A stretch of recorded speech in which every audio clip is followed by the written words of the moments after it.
Well, our Washington correspondent, Naomi Iqbal, joins us now from Biden country, Wilmington in Delaware. Of course, the city where he used to commute from to Washington every single day of his time in Congress. Presumably he isn't going to be doing that once he's in the White House, however much he might like to be keeping his feet on the ground back home. Naomi, how big a challenge is this period of transition going to be, particularly when the man in the office before him seems so reluctant to leave? I think the Biden team, of course, would want President Trump to bow to convention and at least acknowledge the election results verbally as well as on paper. But I think there's also an expectation that that wasn't going to happen.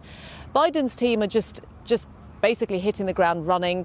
Today they announced a COVID task force to tackle the pandemic, which is obviously, here in the US, it's still continuing to massively affect people's lives. It's hit more than 10 million cases of coronavirus have been recorded here. And just on the news that we're hearing today from Pfizer, Joe Biden has released a statement welcoming that momentous news. But he says there still has to be caution taken. He's still encouraging Americans to wear a mask, to practice social distancing, to wash their hands. And this COVID task force will basically involve scientists and doctors to make sure that the pandemic, that they can try and get it under control and send out those messages to the American people. And there's lots of other things on Joe Biden's inbox as well. You could say some of the other issues he'll be tackling will be climate change and racial inequity. And he will want to be repairing relations with his global allies.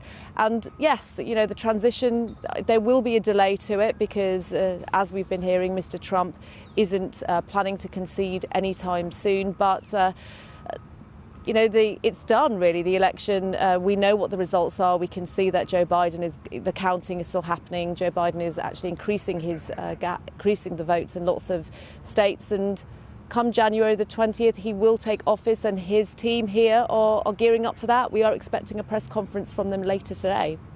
Just on that, as you said, the counting is continuing. I suppose the point that needs to keep reinforced for people watching here in the UK is that it's normal. This whole process is normal. This is normally what happens. You get declarations made by the TV networks before the actual results are verified, which I think doesn't happen until something like end of November, beginning of December, isn't it? So, and I suppose that's the great advantage of this long transition period that the American Constitution established, that you have time for all the difficulties to kind of work themselves out, hopefully. That's right. There is a wait, but Americans are used to that.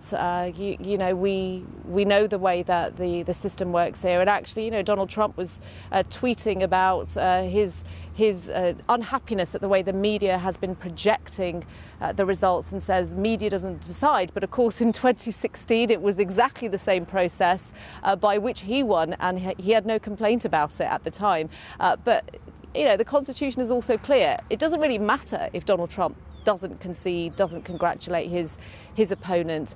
On January the 20th, when the clock strikes midday, Joe Biden will become the 46th president of the US, and it'll be moving day, quite simply, for Donald Trump. And if he doesn't leave the White House, the Secret Service will remove him.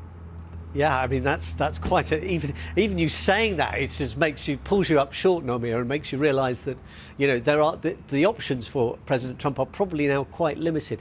It's a bit different from the UK system, isn't it, where I think I remember Ted Heath's piano being wheeled out the next morning after he was defeated. You're out the door. So at least Donald Trump has got plenty of time to get the furnishing covered, book the removal vans, and not be hustled out in quite the way the British Prime Ministers are. Naomi Iqbal in Washington, lovely to speak to you again, especially on Delaware, such a lovely day as well in Wilmington. Thanks very much.